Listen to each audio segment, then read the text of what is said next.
В безброй предания, митове и легенди на народите по света се говори за подземни градове и цивилизации, за обширна мрежа от свързани тунели по цялата планета. Ако попитате някой учен за строежа на Земята, той би ви отговорил вътрешно ядро, външно ядро, мантия, горна мантия и кора. Ако ви е интересна тази тема, може да гледате видеото "Удивителни неща за Земята, които не знаехте". Много любители на паранормалното, необяснимото, езотериката и прочие няма да се съгласят с това и ще ви запознаят с теорията, че Земята е куха, а в нея странни създания процъфтяват в подземни градове. Именно тяхната гледна точка предстои да разгледаме в това видео.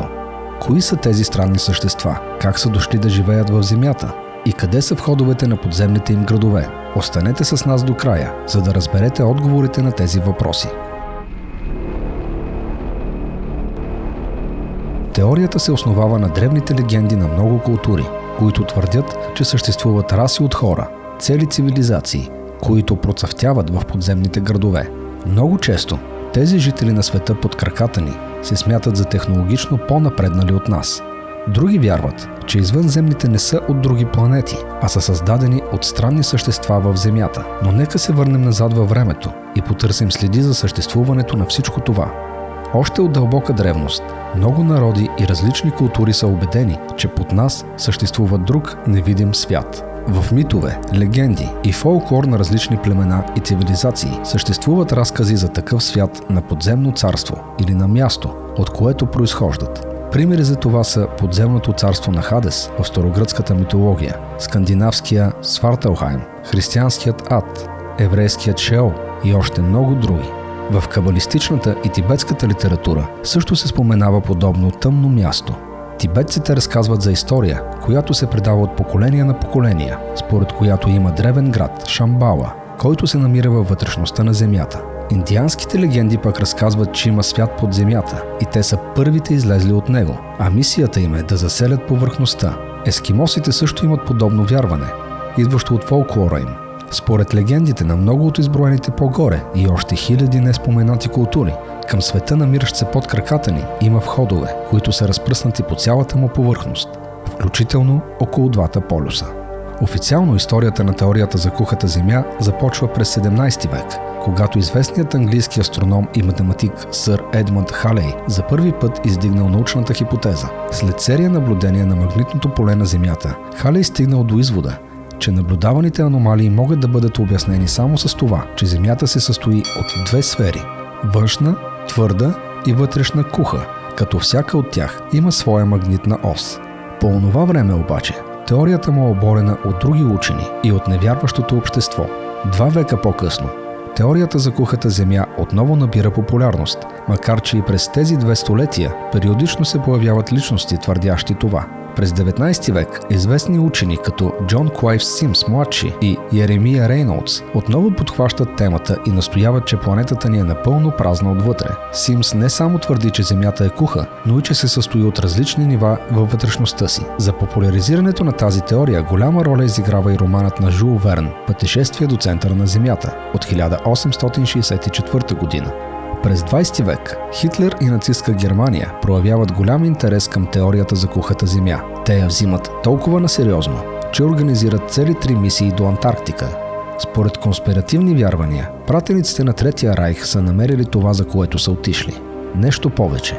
Според тях, мистериозното изчезване на Хитлер след края на войната се е случило именно там. Той е бил допуснат в другият свят, намиращ се под краката ни. А сега да се върнем в нашето време. 2 от основните доказателства на учените за тяхната правота са изригванията на вулканите и гравитацията.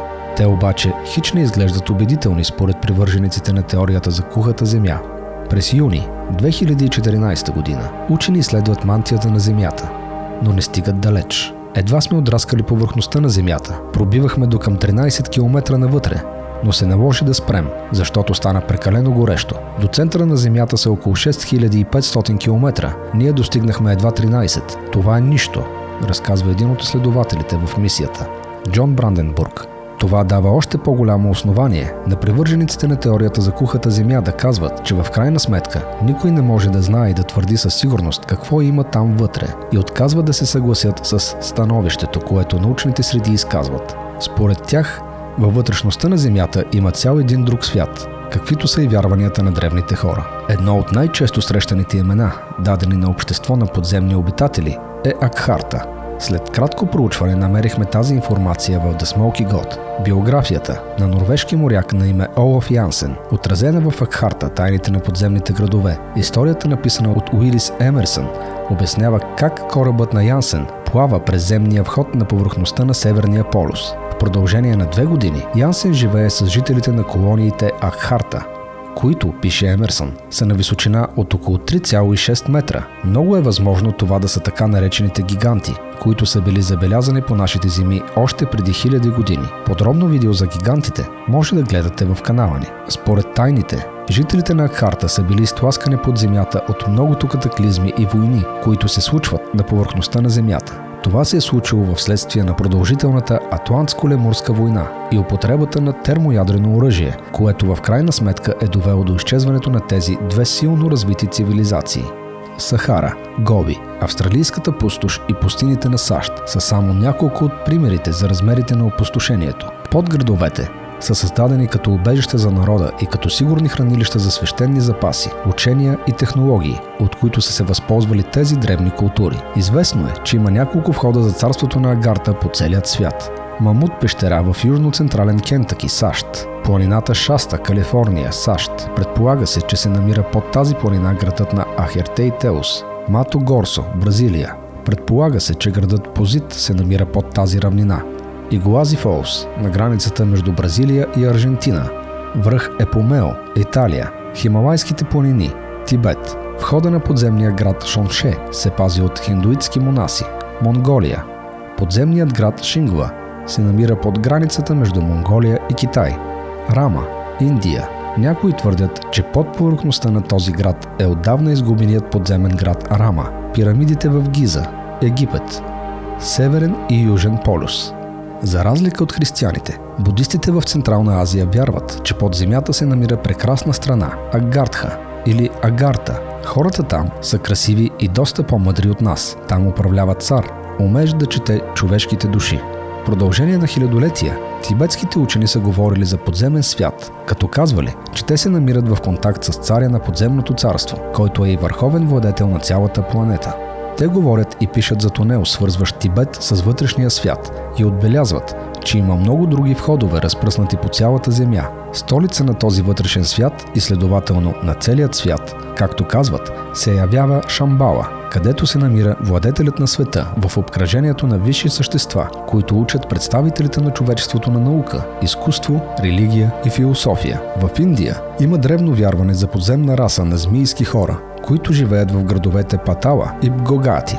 Според легендата, те водят война срещу царството на Агарта. Нагас, според убийците на дълбокото на Уилям Майкъл Мот, са много напреднала раса или вид със силно развита технология. Те също така пренебрегват човешките същества, за които се казва, че те отвличат, мъчат и дори ядат. Това много напомня на твърденията за извънземната раса рептоиди, както на външен вид, така и по поведение. Повече подробности за рептоидите може да намерите във видеото ни за извънземните раси и хората. Докато входът на Бгогати е някъде в Хималаите, вярващите твърдят, че за Патала може да се влезе през кладенеца на Шешна в Бенерес, Индия. Мот пише, че този вход има 40 стъпала, които се спускат в кръгъл край на вал при затворена каменна врата, покрита с барелев, изобразяваща кобра. В Тибет има голям мистичен храм, наречен Патала, за който се казва от хората, че на върха има древна пещера и тунелна система, която достига до целия азиатски континент и отвъд. Нагасите също имат афинитет към водата, а входовете към подземните им дворци често се смятат за скрити в дъното на кладенци, дълбоки езера и реки. Старите. В статия за Atlantis Rising, озаглавена Кухата земя, мит или реалност, брат Стигър пише за легендите за старите. Древна раса, която е населявала горния свят преди милиони години и след това се мести под земята. Старите, една изключително интелигентна и научно развита раса, пише Стигър, са избрали да структурират собствената си среда под повърхността на планетата и да произвеждат всичко за своите потребности. Старите са хомоноиди, с продължителност на живота много по-дълъг от хората. Те често отвличат човешките деца на преподаватели и ги отглеждат като свои. Едни от най-спорните теории за вътрешните жители на Земята са в мистериите на Шейвър. През 1945 година списание Amazing Stories публикува история, разказана от Ричард Шейвър, който твърди, че наскоро е бил гост на това, което е останало от подземната цивилизация. Въпреки че имало хора, които наистина вярвали в историята, много други подозират, че всъщност Шейвър е психично болен. Ричард обаче от своя страна настоява, че историята му е вярна. Той твърди, че старата раса или титаните са дошли на тази планета от друга слънчева система в праисторическото минало. След известно време, живеейки на повърхността, осъзнават, че слънцето ги кара да изсъхват преждевременно. Затова избягали под земята, изграждайки огромни подземни комплекси, в които да живеят. В крайна сметка, те решават да потърсят нов дом на нова планета, поради увреждащата радиация от слънцето, като напускат земята. Те оставят след себе си подземните градове, населени с малцинство от благородни и човечни терос, докато повечето са се изродили с течение на времето до популация с психически увреждания и садистични наклонности, известни като Дерос, съкратено от вредни роботи. Роботите, уточнява Шейвър, не са механични машини, а се сравняват с роботи поради безчувственото си поведение. Именно тези същества Шейвър твърди, че е срещнал. Въпреки огромната популярност на мистериите на Шейвър, местоположението на входа на този подземен свят никога не се разкрива, но както се твърди, че под земята има вътрешно ядро, външно ядро, мантия, горна мантия и кора, без никой да е бил там и да ги е виждал, защо тогава да отхвърляме която и да е друга версия за това какво има под краката ни? Ако трябва да се позовем на факти, то колкото има научни доказателства за едната версия, можем да кажем, че точно толкова има и за другата. В крайна сметка, истината е някъде там. И бихме добавили, че едва ли някога ще узнаем цялата.